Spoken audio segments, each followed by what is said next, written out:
আসসালামু আলাইকুম। তো আজকে আপনাদের সাথে শেয়ার করব ৩৯ বডির কামিজ কিভাবে কাটিং করবেন সেটি আপনাদের দেখিয়ে দিব। তো এখানে আমি একটা থ্রি পিস নিয়েছি। থ্রি পিসটি প্রথমে হচ্ছে এই জয়েন্টগুলো কেটে এই যে ছাড়িয়ে নিব।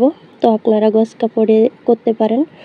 তো দেখতে পাচ্ছেন এখন আমি এই যে চিহ্নগুলো, এই চিহ্ন দ্বারা আমি যে কাপড়গুলো কেটে ছাড়িয়ে নিচ্ছি। তো সম্পূর্ণ এই যে সামনের পার্ট, পেছনের পার্ট এবং হাতা আমি সম্পূর্ণ এগুলো কেটে ছাড়িয়ে নিব। তো ভিডিওটি প্রথম থেকে লাস্ট পর্যন্ত দেখবেন, তাহলে কিন্তু আপনারাও শিখতে পারবেন। তো এখানে হচ্ছে আমি প্রথমে পেছনের পার্টটি এভাবে করে মাঝ বরাবর ভাঁজ দিয়ে নিব।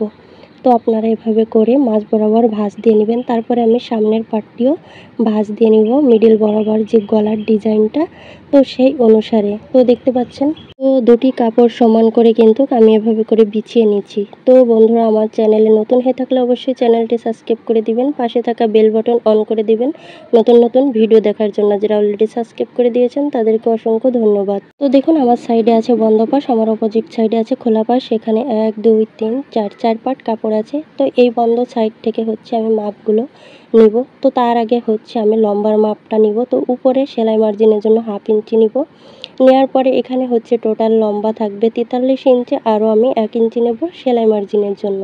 তো নিচে আমি 1 ইঞ্চি নিয়েছি সেলাই মার্জিনের জন্য। নিয়ে তারপরে হচ্ছে এখানে এখন হচ্ছে এই যে উপরের দাগটাও আমি টেনে সোজা করে নিচ্ছি। তো তারপরে উপরে যে দাগ দিয়েছি, দাগের নিচ থেকে হচ্ছে আমি এই যে সাইড পাড়ার মাপটা নিব। 43 ইঞ্চি লম্বার জন্য এখানে আমি 20.5 ইঞ্চি নিয়েছি এই দাগের নিচ থেকে। তো ওই পাশেও আমি সেমভাবে দাগটি উঠিয়ে নিচ্ছি 20.5 ইঞ্চি। তো দেখতে পাচ্ছেন, এভাবে করে এই যে দাগটি আমি টেনে নিব। তো তারপরে উপরের দাগের নিচ থেকে হচ্ছে আমি আরমোলের জন্য কতটা নিব। তো দেখতে পাচ্ছেন এখানে হচ্ছে আমি 6/2 সুত পরিমাণ নিয়েছি, অর্থাৎ 6 ইঞ্চি, এই যে 6.25 ইঞ্চি। তো এভাবে করে যে দাগটি টেনে নিয়েছি। তো তারপরে কোমরের মাপটা এই 2 দাগের মাঝ বরাবর নিব। তো দেখতে পাচ্ছেন এভাবে করে যে 7 ইঞ্চিতে আমি দাগ টেনে নিচ্ছি কোমরের জন্য। তাহলে আশা করি বুঝতে পেরেছেন বডির মাপটি এবং কোমরের মাপটি এবং হিপের মাপটি কোন জায়গায় আপনারা দিবেন। তো তারপরে হচ্ছে এখান থেকে বন্ধ সাইড থেকে ফুট কাঁধ নিব হচ্ছে 7.5 ইঞ্চি, অর্থাৎ 7 থেকে 2 সুত পরিমাণ কম। তো নিচেও আমি দাগ দিয়ে এভাবে করে স্কেলের সাহায্যে দাগটি মিলিয়ে নিব। তো তারপরে এই 2 দাগের মাঝ বরাবর আমি 3-এর 1 সুতোয় দাগ দিব। আর এই যে এই কোণা থেকে এই যে 1.5 ইঞ্চিতে দাগ দিয়ে এভাবে রাউন্ড শেপ দিয়ে আমি মিলিয়ে নিচ্ছি। তো দেখতে পাচ্ছেন এভাবে করে এই যে মিল করে নিব। তো তারপরে আমি যেহেতু সামনে পেছনে ছোট বড় করে দিব গলাটা, তো তার জন্য এখানে আমি 1/2 ইঞ্চি তালপাট কেটে নিব। আপনারা যদি সমান গলা দেন তাহলে আর প্রয়োজন নেই। তো তারপরে আমি গলার পাশে এখানে 2 সুত পরিমাণ নিয়েছি। আমি এখানে গলার পাশে রাখবো 5 ইঞ্চি। তো এর জন্য আমি 2 সুত পরিমাণ রেখেছি। আর আমি এটা কাটবো না, আপনারা আপনাদের রুচি অনুযায়ী গলার লম্বাটা নিয়ে নিতে পারেন। এটা আমি বকম দিয়ে কেটে দেখাবো, তো তার জন্য এখন আমি কাটতেছি না, এটা আমি পরে কেটে নিব। উপরে আমি 1/2 ইঞ্চি ডাউন দিয়ে দিয়েছি। তো এরপরে বডির মাপ নিতে হবে। বডি হচ্ছে 39, 39-এর 4 ভাগের 1 ভাগ হচ্ছে এখানে 10 ইঞ্চি, আরও আমি 1.5 ইঞ্চি নেব সেলাই মার্জিনের জন্য। তো আপনারা চাইলে এখানে 1 ইঞ্চিও নিতে পারেন। তো এরপর কোমর হচ্ছে 34, 34-এর 4 ভাগের 1 ভাগ হচ্ছে 8.5 ইঞ্চি। তো 8.5 ইঞ্চিতে আমি দাগ টেনে নিব। আর হচ্ছে আমি 1.5 ইঞ্চি নেব সেলাই মার্জিনের জন্য। আপনারা চাইলে এখানে 1 ইঞ্চি নিতে পারেন। তো এরপর আমি হিপের মাপ নিব। হিপ হচ্ছে এখানে আমি 40 ইঞ্চি নেব। তো আপনাদের কেরকের ক্ষেত্রে কম থাকে, আবার কেরকের ক্ষেত্রে বেশি থাকে, আবার কেরকের ক্ষেত্রে বডির মাপ আর হিপের মাপ সেম থাকে। তো আমি এখানে 40 ইঞ্চি হিপ নিব।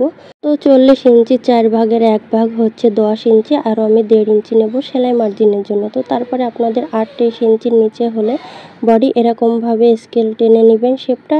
38 ইঞ্চির উপরে হলে আমি যেভাবে করে শেপটা দিচ্ছি এভাবে করে টেনে নেবেন। তো এরপর একটা কথা, আপনারা এই যে নিচের ঘেরে মাপটা কি হিসেবে নেবেন, আপনারা হিপে যে মাপটা দিবেন সেই মাপটা এইখানে দিবেন। তো এখানে আমি হিপে নিয়েছিলাম 10 ইঞ্চি, তো এখানেও আমি 10 ইঞ্চি নিব, আরও নিব 2.5 ইঞ্চি বেশি। আপনারা এখানে 2 ইঞ্চিও নিতে পারেন। তো দেখতে পাচ্ছেন এখানে আমি 2.5 ইঞ্চি নিয়েছি, আরও আমি 1 ইঞ্চি নিব সেলাই মার্জিনের জন্য। তাহলে এখানে আমি মোট 13.5 ইঞ্চি নিয়েছি। নেওয়ার পরে এই যে হিপের মাপের দাগের সাথে আমি নিচের দাগটি এভাবে করে আমি সেলাই মার্জিন সহ মিলিয়ে নিয়েছি। তো নিচের দাগে থেকে আমি যেখানে দেখুন 1.5 ইঞ্চিতে দাগ দিয়ে এভাবে করে কোণাটা ছেটে নিব, তাহলে এখানে কোণাটা ঝুলে যাবে না। তো এখন আমি দাগ অনুসারে কেটে নিব। তো দেখতে পাচ্ছেন এভাবে করে আমি দাগে দাগে কেটে নিচ্ছি। তো দেখতে পাচ্ছেন এখন আমি যে মিডিল বরাবর চিহ্ন করে নিব, এখানে দাগ অনুসারে আমি যে কেটে নিচ্ছি, তাহলে সেলাই করার সময় আমার বুঝতে সুবিধা হবে। তো এই যে সম্পূর্ণ কাটিং করা হয়ে গেছে। এখন আমি পেছন পাটটি সরিয়ে সামনের পাটের যে তালপাট দিয়েছি, তো সেই তালপাটটা আমি কেটে নিচ্ছি। তো দেখতে পাচ্ছেন এখন দুটি কাপড় এভাবে করে সমান করে ধরে আমি হাতাটা কাটিং করব। তো তার আগে আমি এই কর্নার থেকে এখানে 1/2 ইঞ্চি সেলাই মার্জিনের জন্য রেখে এভাবে করে মেপে নিচ্ছি। এখানে 9.5 ইঞ্চি আছে। তো এই অনুসারে আমি হাতাটা কাটবো, আপনারা এভাবে করে মেপে নেবেন। তো এখন হাতার মিডিল বরাবর এভাবে করে ভাঁজ দিয়ে সমান করে আমি একটি পার্ট বিছিয়ে নিয়েছি। সেমভাবে আমি আরেকটি পার্টও বিছিয়ে নিচ্ছি। তো এর নিচে আমি 1 ইঞ্চি সেলাই মার্জিনের জন্য নিয়ে এভাবে করে স্কেলের সাহায্যে দাগটি টেনে নিব। তো তারপরে হাতার লম্বাটা আমি এখানে নিব হচ্ছে 18 ইঞ্চি, আরও 1/2 ইঞ্চি নেব সেলাই মার্জিনের জন্য। সেমভাবে এই পাশেও আমি একই মাপ টেনে নিয়েছি। উপরের দাগ থেকে আমি 3.5 ইঞ্চিতে দাগ টেনে এভাবে করে দাগগুলো আমি মিলিয়ে নিব। তো দেখতে পাচ্ছেন এভাবে করে যে মিলিয়ে নিয়েছি। এই পাশ থেকে 3-এর 1 সুতোতে এভাবে দাগ দিয়ে দেখুন এই দাগ অনুসারে আমি এভাবে রাউন্ড শেপ দিয়ে এই দাগ অনুসারে মিলিয়ে নিব। তো তারপরে হচ্ছে আমি যে এইভাবে করে মেপে নিব। এখানে 9.5 ইঞ্চিতে আমি দাগ দিয়ে নিচ্ছি, যেহেতু বডিতে 9.5 ইঞ্চি ছিল। তো বডিতে যেহেতু আমি তালপাট দিয়েছি, হাতায় অবশ্যই সামনের পাটে তালপাট দিয়ে নিতে হবে। তো হাতার মোহরি হচ্ছে 10, 10-এর অর্ধেক 5 ইঞ্চি, আর আমি 1.5 ইঞ্চি নেব সেলাই মার্জিনের জন্য। আপনারা চাইলে এখানে 1 ইঞ্চিও দিতে পারেন। এখন আমি এভাবে করে দাগ টেনে দাগে দাগে কেটে নিচ্ছি। তো মাছ পয়েন্টে এখানে একটা চিহ্ন করে নিব। এখন দেখুন কাপড়টি এভাবে করে মেলে, তো এভাবে করে দেখুন কাপড় দুটি কিন্তু প্রথমে এই যে মিল করে নিতে হবে। তো আমি দুই পাশে ফিল্টেম পাশ রেখেছি, ভিতরের পাশ কিন্তু উল্টা 2 সাইডে। তো এভাবে করে দেখুন আমি এই যে মিল করার পরে এখন আমি এই যে এখানে আমি আরমোলের সাইডে তালপাটটা কেটে নিচ্ছি। তো এই যে কাটিং করা হয়ে গেছে। তো শুধু আমি সামনের পাটে এই যে তালপাট কেটে নিয়েছি। তো দেখতে পাচ্ছেন এই যে সম্পূর্ণ কাটিং করা হয়ে গেছে। এখন আমি গলার ডিজাইনটা কেটে নিব। তো আপনারা আপনাদের রুচি অনুযায়ী ডিজাইন করে নিতে পারেন। তো এখানে হচ্ছে আমি এই যে একটি বক্রম নিয়েছি, বক্রমটার চওড়া নিয়েছি আমি 7 ইঞ্চি। তো দেখতে পাচ্ছেন আর লম্বাটা আমার যতটুকু প্রয়োজন আমি সেই অনুসারে নিব। এভাবে করে দুটি ভাঁজ দিয়ে পাশ থেকে আমি 2.5 ইঞ্চি নিচ্ছি। তো এই বন্ধ সাইড থেকে 2.5 ইঞ্চিতে দাগ দিয়ে নিচ্ছি, নিয়ে এভাবে করে নিচেও দাগ দিয়ে দাগটি সোজা করে নিব। এখন গলার লম্বাটা আমি 7.5 ইঞ্চি নিচ্ছি। আপনারা আপনাদের মেজারমেন্ট অনুযায়ী কম বেশ করে নিতে পারেন।